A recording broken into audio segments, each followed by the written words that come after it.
자, 오늘 우리 성경 말씀을 같이 읽도록 하겠습니다. 오늘 마가복음 16장 19절로 20절까지 마가복음 맨 끝부분을 이 두 절을 우리 다 같이 소리를 맞추셔서 함께 읽도록 하겠습니다.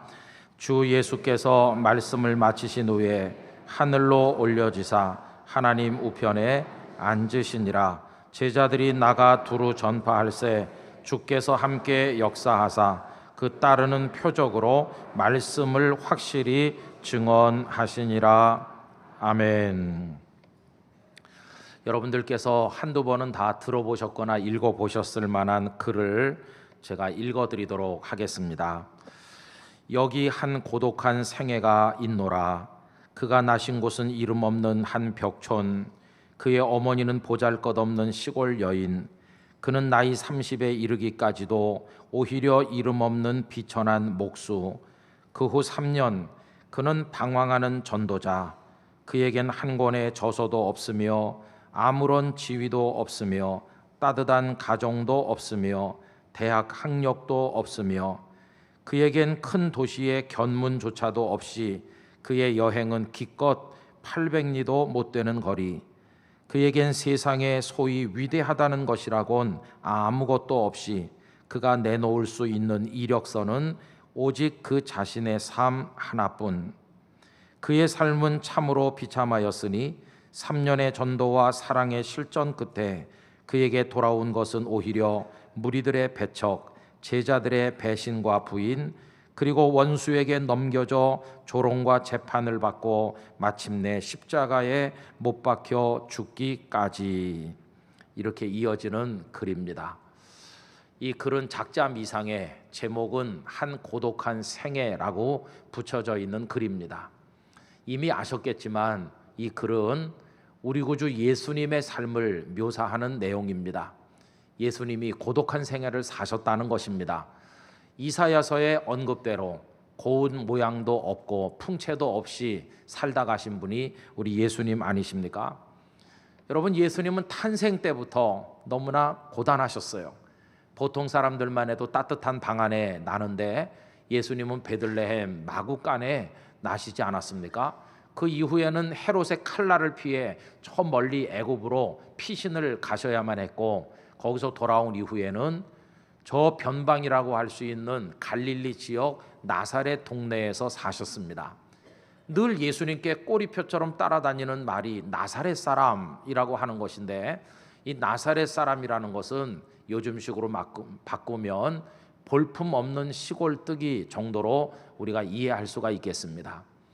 그러다가 마지막에는 수많은 사람들에게 구경거리처럼 십자가에 매달려 죽으시더니 무덤 하나가 없어서 아리마대 사람 요셉의 무덤을 빌려야 되는 신세가 되신 것을 보면 정말 이 글의 제목 그대로 참 고독한 생애를 사신 분이시다 하는 생각이 들기도 합니다.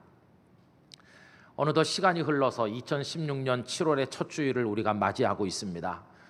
여러분, 불과 6달 전만 해도 우리는 하는 일도 없이 흘러가는 세월을 한탄하면서 어쩔 수 없이 한 살 더 먹어야 되는 우리의 현실을 탓한 적이 있습니다.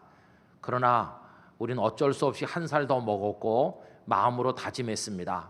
내가 2016년도는 한번 멋지게 잘 살아보겠다, 이렇게 다짐하고 출발을 했는데 6달이 지난 이 시점에 와서 여러분들의 삶은 어떠하셨습니까? 어떤 때는 시간이 너무 빠르게 흐르는 것 같아요. 그래서 초조한 생각이 들 때도 있습니다. 이러다가 내 삶이 끝나고 하나님 앞에 설 날이 다가오는데 나는 도대체 뭘 하면서 사는 것인가, 이런 생각을 가질 때도 있다는 것입니다. 여러 교우님들은 어떠하셨습니까? 지난 6달 나는 내가 계획했던 모든 것을 차근차근 다 이루었다, 아니면 보람도 많았고 열매도 많이 내 손에 쥔 6달이었었다, 이렇게 말씀할 분도 혹간 계실는지 모르겠습니다.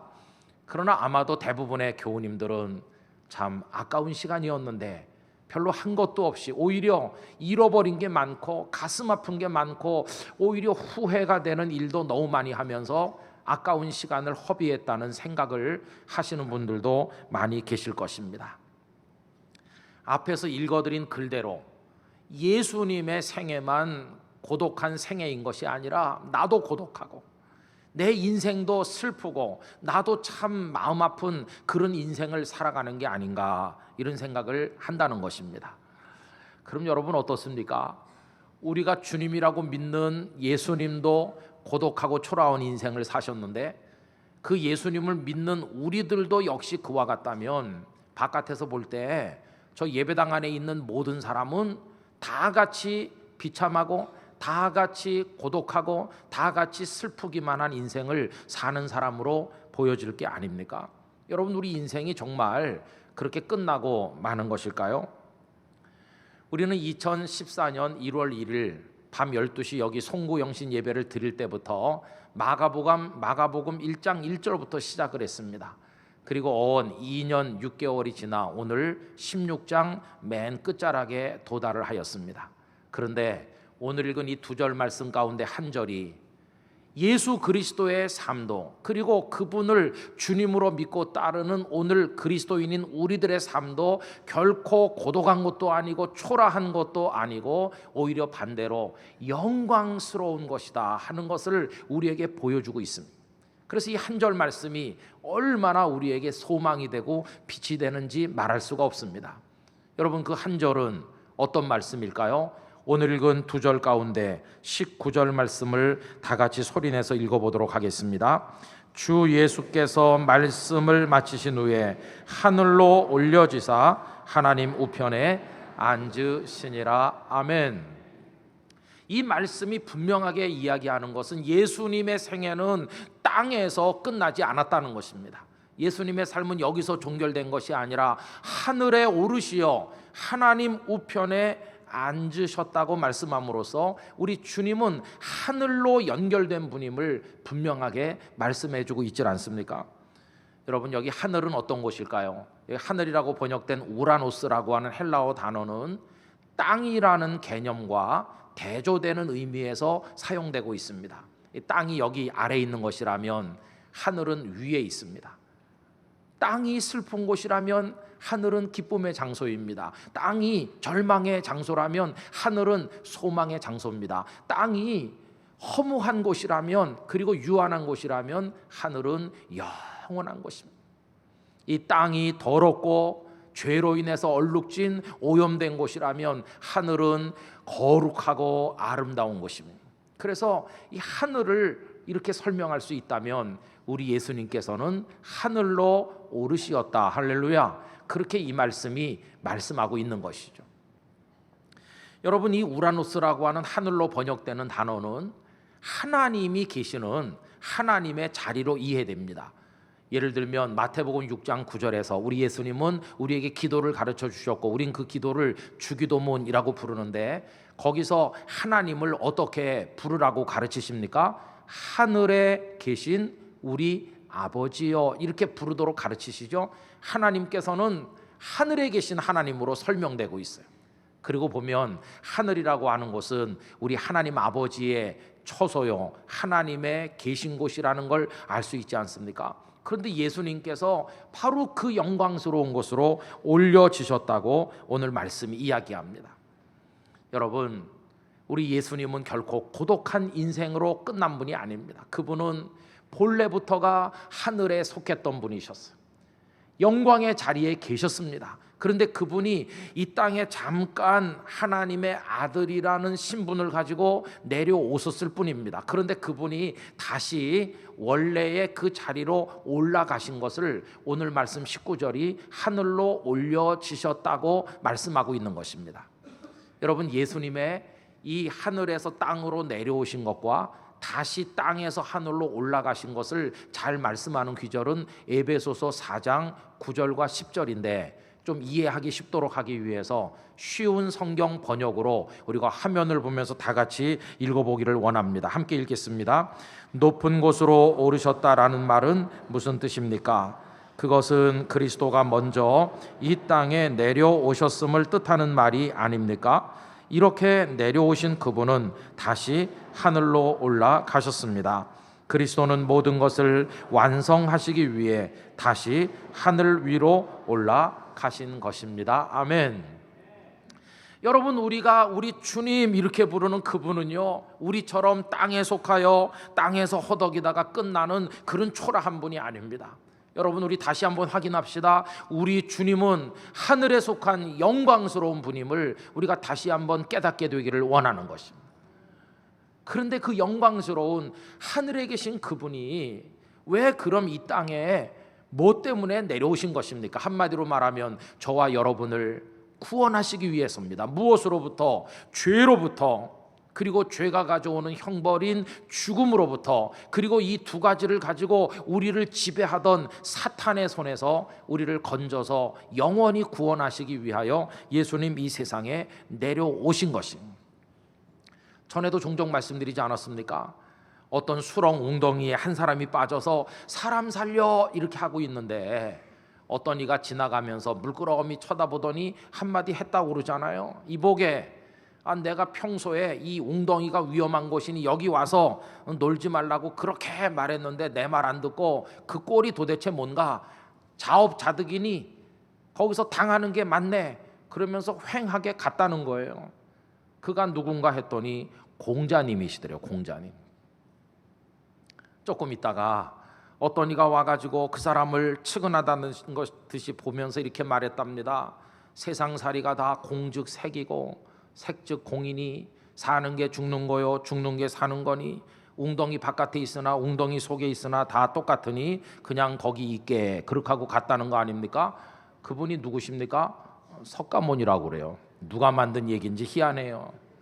근데 좀 있다가 이 사람 죽기 직전에 어떤 분이 왔대요. 그 사람이 빠져서 사람 살려 그러는 걸 보자마자 뛰어들어서 그 사람을 떠밀어 올려서 건져 구원해 주셨대요. 누군가 하고 봤더니 예수님이시더래요. 예수님. 여러분, 이 이야기는 기독교 신앙의 핵심을 너무나도 정확하게 말해준다고 생각합니다. 너 왜 그렇게 했느냐 꾸지람하거나 이거나 저거나 다 똑같으니 그대로 있으라고 말하는 게 아니라, 예수님은 이 세상이라는 죄악의 수렁에 빠져 죽어가는 허우적대는 우리를 구원하기 위하여 그곳에 계시던 그 영광스러운 분이 수렁 이 세상에 뛰쳐내려오셔서 우리를 끌어올려 생명으로 건져 주신 줄로 믿습니다. 그분이 예수님이세요. 그래서 이 세상, 이 수렁 같은 세상에 예수님은 내려오셨어요. 어떻게 우리를 구원하셨습니까? 그 주님의 방법은 십자가에 죽으시는 것이었어요. 여러분, 그 죽음은 사실은 죄를 지은 우리가 죽어야 돼요. 우리는 우리 죄를 알고 있습니다. 인간관계 속에서 저지른 죄, 도덕적 기준에서 볼 때 저지른 죄가 많습니다만은 가장 큰 죄는 우리에게 생명을 주셔서 이 땅에 보내신 아버지 하나님을 아버지로 인정하지 않은 죄, 그게 가장 큰 죄입니다. 여러분, 아버지 어머니에게 거짓말도 하고 뭐 나쁜 짓도 하지만 그런 죄를 다 합쳐도 아버지를 보고 당신은 내 아버지가 아닙니다 라고 말하는 죄보다 더 크진 않을 것입니다. 마찬가지로 하나님 아버지를 아버지로 인정하지도 않고 믿지도 않는 죄야말로 모든 죄를 합친 것보다 가장 큰 죄입니다. 우린 우리 죄를 알고 있어요. 그런데 예수님은 죄 지은 우리가 죽어야 되는데 우리 대신 죄를 다 걸머지시고 우리가 죽어야 될 죽음을 당신이 십자가에서 대신 죽으셨어요. 우리가 죽지 않아도 되도록. 그래서 우린 영원한 멸망에 떨어지지 않게 구원을 받게 됐어요. 그리고 예수님이 몸을 찢기시고 피 흘려 죽으시면서 그 보혈이, 그 보배로운 피가 우리의 죄를 씻는 능력이 있으니 누구든지 예수님이 나를 위해 십자가에 죽어주신 것 내가 믿고 감사합니다 이렇게 고백하면 과거에 지은 모든 죄가 깨끗하게 씻겨지는 은혜를 주시는 것입니다. 여러분, 예수님의 십자가의 그 능력을 믿으시기 바랍니다. 여러분의 죄가 깨끗하게 씻겨지시기를 바랍니다. 이제는 죄가 없어지니까 죄의 결과로 오는 죽음도 없어집니다. 여러분들이 나중에 죽어서 영원한 지옥에 떨어질 존재가 아닙니다. 예수님은 무덤에 들어가신 지 사흘 만에 죽음을 이기시고 부활하셨습니다. 예수님의 부활은 뭘 말해줍니까? 그분을 구주로 믿는 우리도 영원한 생명의 부활로 하나님의 나라에 들어가게 될 것을 보여주는 예표가 아닙니까? 그뿐이 아닙니다. 사탄은 우리가 죄인이라고 협박하고 우리를 죽일 거라고 겁을 주면서 우리를 장난감처럼 주물렀지만 이제는 그 두 가지가 해결됐기 때문에 사탄이 더 이상 우리를 겁줄 수가 없습니다. 이제 우리는 사탄의 자녀가 아닙니다. 우리는 고귀하고 위대하신 사랑의 아버지 하나님의 아들과 딸이 되었습니다. 여러분, 이 사실을 확신하시기 바랍니다. 여기 계신 여러분은 하나님의 자녀인 것입니다. 우리는 구원받은 하나님의 백성이 되는 것입니다. 예수 그리스도 안에서. 이걸 위해서 예수님은 그 하늘 보좌에 계시던 그분이 수렁 같은 세상에 내려오셔서 우리를 구원하셨어요. 그리고 이제 당신의 사역을 다 마치셨기 때문에 오늘 본문 19절은 다시 원래의 자리 하늘로 올라가셨다고 말씀을 하고 있는 것입니다. 그래서 여러분, 예수님은 그 목적을 다 이루셨기 때문에 이제 원래의 자리로 가셨으니까 아까 처음에 읽어드린 그 글의 내용만 보면 고독한 인생을 사신 분처럼 보이지만 예수님은 결코 고독하지도 초라하지도 않은 위대한 삶을 우리에게 보여주시는 분이십니다. 왜? 하늘로 연결되는 삶을 우리에게 보여주시기 때문인 것입니다. 앞에 읽어드린 그 글이 사실은 거기서 끝나는 게 아닙니다. 그 뒤에 후반부가 남아있어요. 그 후반부를 여러분들에게 마지막으로 읽어드리겠습니다. 그 후 2000여 년이 흘러간 오늘, 그는 오히려 인류의 역사를 영도해온 중심 인물. 보라, 인류의 역사상 그토록 당당하게 호령하던 장군들은 얼마나 많았었는가. 그토록 중대하게 국사를 논하던 정객들은 얼마나 많았던가. 그토록 화려하게 영화를 누리던 제왕들은 얼마나 많았었는가. 그러나 이 모든 이들로도 역사에 남기지 못했던 한 큰 일을 이룩하신 분은 오직 예수 그리스도. 이렇게 마무리되고 있습니다. 여러분, 대단한 통치자들, 호령하던 장군들과 제왕들이 많이 있었지만 이 세상에 고통받는 인생을 구원하는 일을 그 누구도, 자기 자신도 구원할 수 없는 그런 한계 속에 있었는데 오직 한 분, 예수 그리스도, 그분만이 우리를 건져 구원하는 우리의 구원자가 되셨다고 하는 것입니다. 저는 그래서 한 고독한 생애라고 하는 이 제목을 바꿔야 된다고 생각합니다. 오히려 고독한 듯 보였으나 예수님의 삶은 영광스러운 구원자의 삶인 것을 우리가 깨달아야만 될 것입니다. 그래서 여러분, 이렇게 말할 수 있어요. 일견 고독해 보였던 예수님의 생애는 사실은 그 안에 우리를 향한 강하고 뜨거운 사랑이 불타는 생애였습니다. 낮아 보였던 그분의 생애는 사실은 사랑 때문에 그 높으심을 잠시 숨기고 있던 생애였습니다. 가장 고통스러워 보였던 예수님의 생애는 사실은 우리를 구원하시고 우리들이 그분을 주님이라고 부르게 되기 때문에 영광스러운 생애였다는 것입니다. 그분을 통해 구원받은 무수한 사람들이 그분 앞에 무릎을 꿇고 찬송을 올려드리면서 나의 주시오, 나의 하나님이십니다, 이렇게 고백하게 되니 어찌 예수님의 삶이 초라한 삶이라고 말할 수가 있겠습니까? 여러분, 주님은 영광스러운 분이시고 고독해 보이나 멋진 삶을 사시고 그리고 하늘로 오르시어 하나님 보좌 우편에 앉아 계신 분이십니다. 우리가 믿는 예수님은 바로 그런 분이세요. 그럼 여러분, 오늘 목사인 제가 예수님이 그렇게 위대하신 분이라는 걸 말씀드리는 이유가 뭘까요?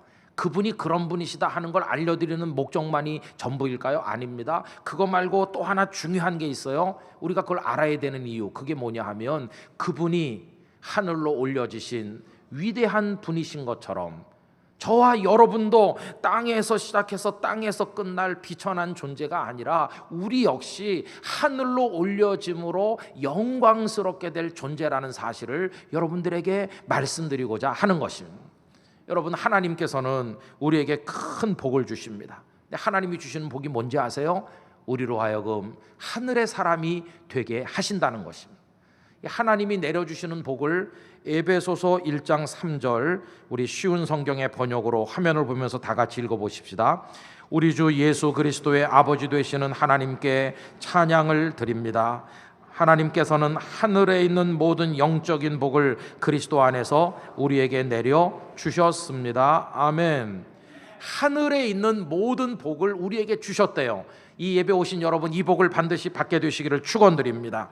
그럼 그 복의 내용이 뭘까요? 그 복의 내용이 에베소서 2장 5절과 6절에 나옵니다. 다 같이 읽습니다. 하나님의 뜻을 따르지 않아 영적으로 죽은 우리들에게 그리스도를 통하여 새 생명을 주신 것입니다. 여러분은 하나님의 은혜로 구원을 받았습니다. 하나님은 우리를 그리스도와 함께 살리시고 하늘 위에 있는 그분의 보좌 곁에 우리를 그리스도와 함께 앉혀 주셨습니다. 아멘. 아직까지는 우리가 이 땅에 살지만 장차 예수님이 앉아 계신 그 하늘의 영광스러운 보좌 바로 옆에 저의 자리와 여러분의 자리가 준비되어 있고 이미 거기 앉은 것과 다를 바가 없다고 놀라운 말씀을 하시는 것입니다.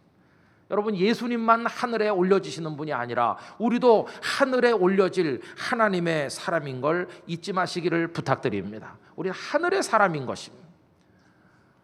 영국의 법철학자이며 공리주의자였던 제레미 벤덤은 최대 다수의 사람이 최대 행복을 누리는 것이야말로 이 세상의 가치들 중에 가장 으뜸이라고 얘기했습니다. 그래서 요람에서부터 무덤까지 모두가 행복하게 되는 삶을 역설했습니다. 이거 공리주의라고 말합니다. 그러나 여러분, 요람에서 무덤까지 많은 사람이 행복하게 산다는 게 멋진 말이지만 성경은 그걸 뛰어넘고 있어요. 성경은 요람 태어나서 무덤 죽기까지만 행복한 것이 아니라 무덤 죽음을 뛰어넘어서 영원의 세계로 하늘나라로 이어지는 축복의 삶을 성경이 우리에게 말씀하고 있지 않습니까? 여러분, 무덤을 넘어 생명의 나라, 영원한 나라, 천국으로 우리의 삶이 이어질 걸 생각하면서 그 구원의 복을 주시는 하나님을 찬양하시기를 바라는 것입니다. 그래서 우리는 이 땅에 살면서 지금 대한민국 국민으로 살고 있지만 우리는 하늘나라의 시민권을 가지고 있습니다. 그래서 빌립보서 3장 20절 다 같이 읽겠습니다. 그러나 우리의 시민권은 하늘에 있는지라 거기로부터 구원하는 자 곧 주 예수 그리스도를 기다리노니. 할렐루야. 우리 하늘의 시민권을 가진 사람. 여러분, 우리가요 이 땅에 조금 더 살 겁니다. 그러나 조금만 더 살 겁니다. 조금. 그리고 이 땅의 삶을 미련 없이 내려놓고 우리는 주님이 하늘로 올려진 것처럼 우리는 하나님의 나라, 하늘나라, 천국이라고 부르는 그 나라로 올라갈 사람들인 것입니다. 그래서 여러분, 지금 두 발을 잠시 동안은 땅에 디디고 살고 있지만 땅에 속한 사람처럼 사시지 말아야 됩니다. 이제는 우리가 눈을 아래로 내리깔지 말고 위를 바라보면서 빛나고 높은 보좌 위에 계신 예수님을 바라보면서 하늘의 사람답게 살아가게 되기를 원하는 것입니다. 하늘에 속한 사람답게 생각하십시오. 하늘에 속한 사람답게 판단도 내리고 하늘나라 사람답게 결정도 하시고 행동도 하면서 살아가게 되시기를 바랍니다.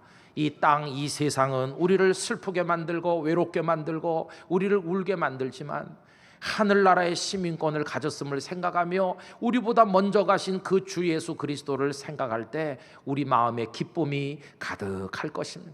평화가 우리 속에 번져나가게 될 것입니다. 여러분들의 하반기 남은 인생길이 그와 같이 되시기를 축복합니다.